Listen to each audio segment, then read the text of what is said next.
Right now, 7 motorcycle brands that once commanded respect are practically giving their bikes away.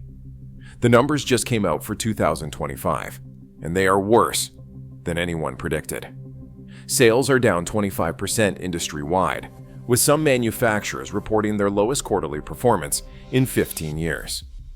Dealerships that used to have customers fighting over allocation are now offering financing deals that sound too good to be true. The same brands that told you their motorcycles were premium investments are now competing with used car lots on price. Everything you have been told about motorcycle values, brand prestige, and market stability was all marketing. The reality is much darker. In this video, I will expose the 7 brands that are hemorrhaging customers, reveal why dealers are panicking behind closed doors, and show you what this market collapse means for every rider. Do not click away, because the brand at number 1 represents the biggest fall from grace in motorcycle history. Number 7. Suzuki. Suzuki was once a powerhouse in the sport bike market. If you raced or rode in the early 2000s, you remember when GSXR models dominated both track and street. These bikes defined an entire generation of performance riding. Their mid-range offerings became the default choice for riders seeking Japanese reliability without the premium price tag of other manufacturers. The SV650 and GSX-S series would fly off showroom floors, especially during peak riding seasons. Dealerships could not keep them in stock, and waiting lists were common for popular colors and configurations. Suzuki built its reputation on delivering accessible performance that consistently punched above its weight class. They were not the most expensive, but they delivered value that riders respected. The balance of performance, reliability, and affordability made Suzuki a cornerstone brand for both new riders and experienced enthusiasts looking for their next bike. But walk into a Suzuki dealership today, and you will find a very different reality. Those same mid-range sport bikes that once commanded waiting lists are now sitting on showroom floors for 8 months or longer without finding buyers.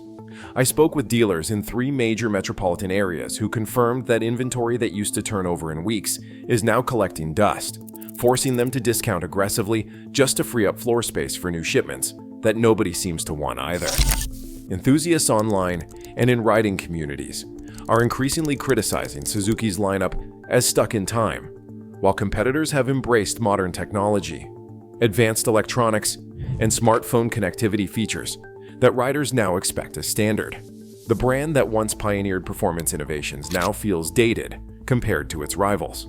Perhaps most telling is that Suzuki's market share has quietly eroded as riders migrate toward adventure bikes and touring machines, segments where Suzuki's offerings feel particularly outdated compared to the competition. Financing incentives that were once unthinkable for Suzuki models are now standard practice at most dealerships, with some offering interest rates below what you would find for a new car just to move inventory. Number 6. Royal Enfield. Royal Enfield executed one of the most impressive marketing campaigns in recent motorcycle history. They leveraged vintage aesthetics and their British heritage to appeal to modern riders seeking authenticity and character. Their strong social media presence and lifestyle branding created genuine excitement when they expanded into Western markets. The brand positioned itself brilliantly as offering affordable classic styling with modern reliability, the perfect combination for riders tired of plastic fairings and aggressive ergonomics. Early adopters praised Royal Enfield bikes for their unique character and old-school riding experience. The Instagram-friendly looks and approachable performance made them favorites among urban riders and the cafe racer crowd. For a while, it seemed like Royal Enfield had found the perfect formula for modern motorcycle marketing. But reality has a way of catching up with even the most compelling brand narratives.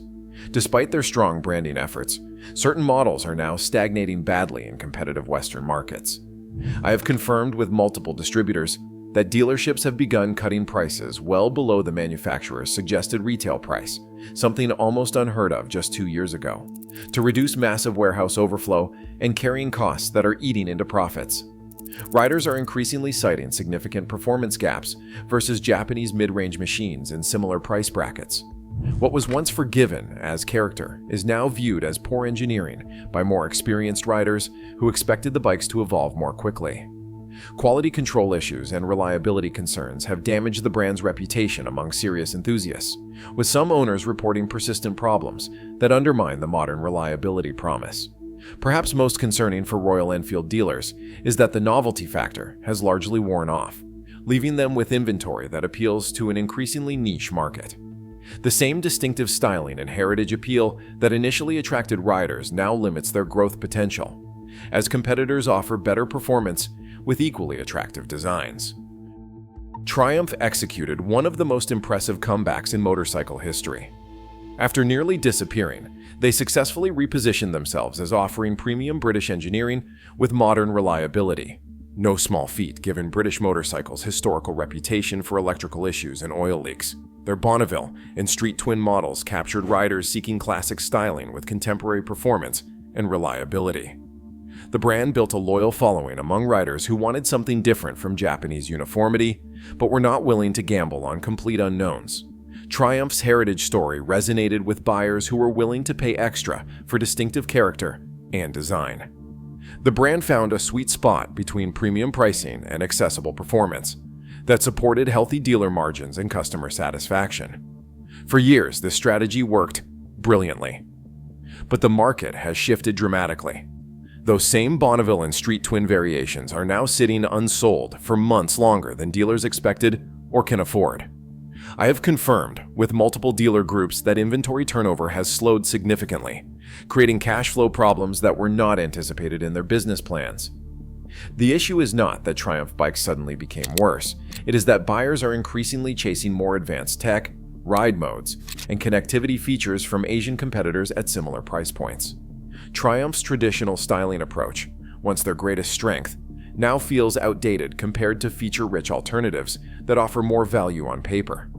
Industry insiders have noted that manufacturer incentives have quietly grown, revealing increasing pressure to maintain showroom momentum and dealer confidence. Special financing, factory rebates, and extended warranty promotions are now common tactics to move Triumph inventory, signs that their premium positioning is being seriously challenged by better-equipped bikes at lower price points. Number 4. Indian Motorcycles. Indian Motorcycles executed one of the most impressive brand resurrections in American manufacturing history. They brought back a legendary American motorcycle name, with modern engineering and classic styling that honored their heritage while meeting contemporary standards. The brand positioned itself as Harley-Davidson's true American competitor, with superior performance and value, a compelling alternative for riders who wanted American iron but were not sold on the Harley experience. When Indian returned to the market, the initial hype was intense. Riders were genuinely excited about supporting the underdog American manufacturer, especially one with such a storied history. The revived Harley versus Indian rivalry created passionate brand loyalty and drove strong early sales momentum that had many industry analysts predicting a new golden age of American motorcycle competition. But that enthusiasm has faded faster than anyone expected. The once intense brand hype has significantly cooled as buyers hesitate over premium cruiser pricing in what has become a challenging market environment. Dealers who invested heavily in Indian franchises are now bundling thousands in accessories, service credits, and aggressive financing incentives just to push inventory off showroom floors. The fierce rivalry narrative with Harley has lost steam as both brands struggle to chase increasingly smaller market segments. The harsh reality is that younger riders are not embracing American cruiser culture at the rates both brands desperately need for sustained growth. While Indian made a valiant effort with the FTR series to attract a different type of rider, sales numbers suggest they have not broken through with the volume needed.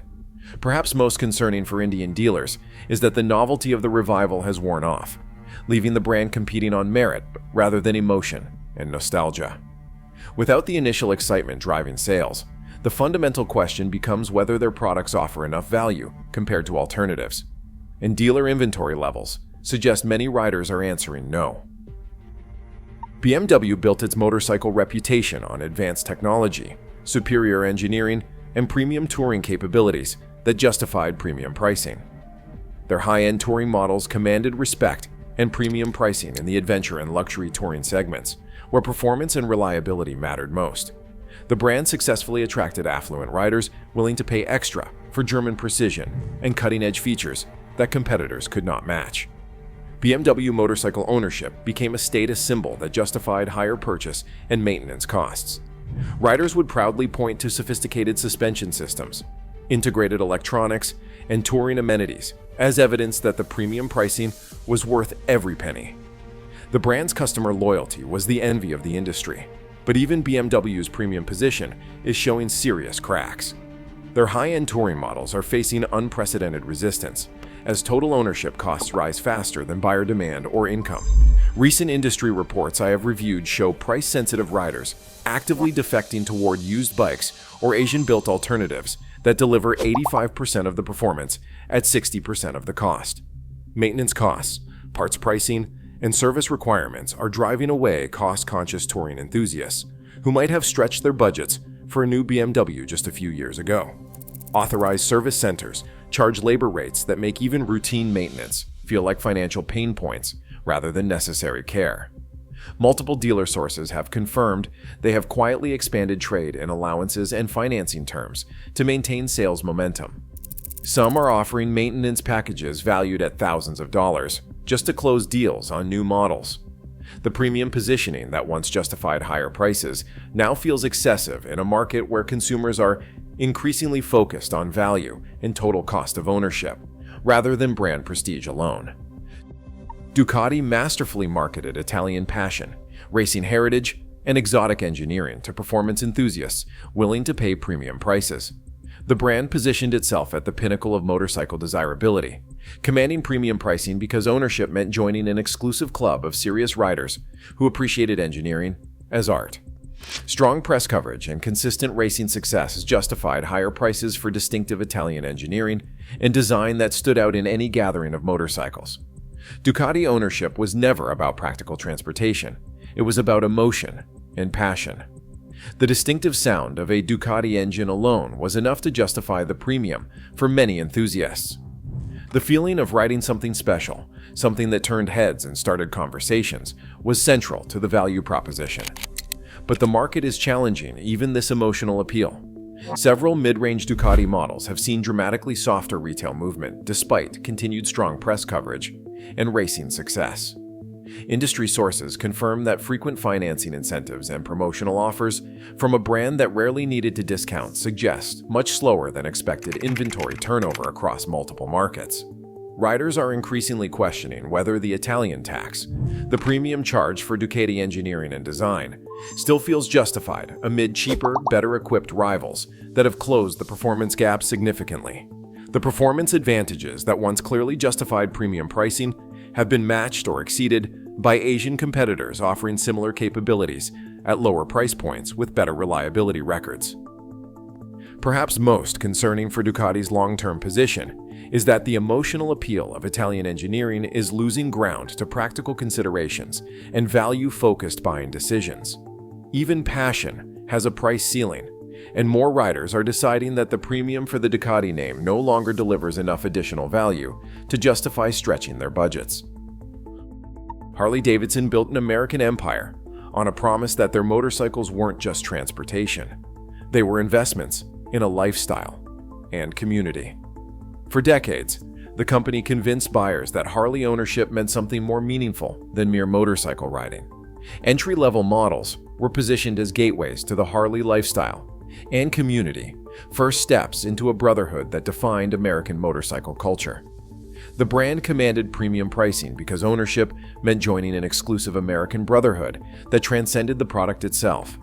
Dealers rarely needed to discount because demand consistently outpaced supply, creating waiting lists and feeding the exclusivity narrative that supported their premium positioning.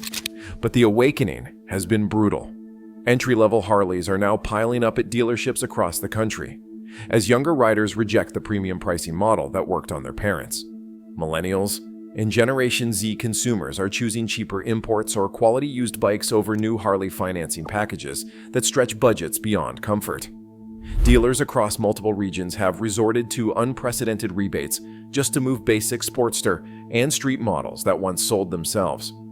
Financing offers that would have been considered absurdly generous just 3 years ago are now standard as dealers fight to maintain volume. The situation is particularly dire because the resale market has completely cooled, leaving longtime owners watching their investments lose thousands of dollars in value each year, instead of maintaining worth, as promised. What used to be a 2-year waiting list for popular models has turned into aggressive sales tactics and desperate promotions just to move current inventory.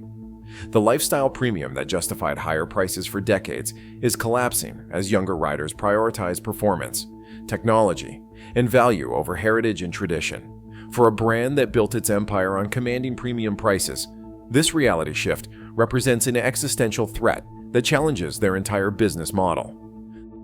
The great motorcycle market is here. This isn't just another sales slump. It's a fundamental restructuring of the industry.